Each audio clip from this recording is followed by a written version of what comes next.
झूठी एफआईआर दर्ज करवाना किसी को भी भारी पड़ सकता है। अब एक ऐसा ही मामला बरेली की सत्र अदालत में चल रहा था, जहां पे एक 304B यानी दहेज हत्या का मामला था, जिसका ट्रायल चल रहा था कोर्ट में।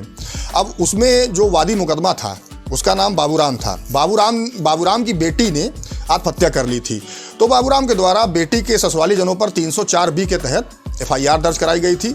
अब जो बेटी के ससुराली जन थे यानी कि पति, सास और ससुर, ये तीनों जेल चले गए 304B में।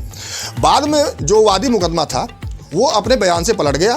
उसका कहना था कि मैंने ये कहा था कि सिर्फ बेटी के साथ मारपीट हुई, दहेज हत्या की बात उसने नहीं कही, और बेटी उसकी गुस्सैल थी, गुस्से में आकर उसने आत्महत्या कर ली।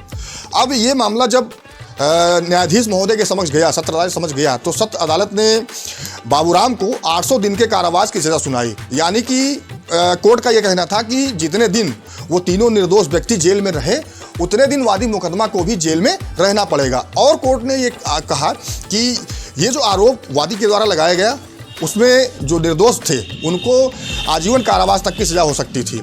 और कोर्ट के द्वारा ये भी टिप्पणी की गई कि ये रात भर में ये तुच्छ लाभ के लिए किया गया, रात भर में किया गया ये सौदा प्रतीत होता है, यानी कि वादी को कुछ लाभ हुआ होगा जिसकी वजह से वो अपने बयान से पलट गया। और कोर्ट ने 2,45,000 रुपये का हर्जाना भी जो है वो जो निर्दोष व्यक्ति थे तीनों, उनको देने के लिए कहा कि क्योंकि वो निर्दोष व्यक्ति तीनों जेल में थे, तो जेल में पारिश्रमिक के तौर पर 2,45,000 रुपये उन तीनों निर्दोषों को देने का आदेश भी किया।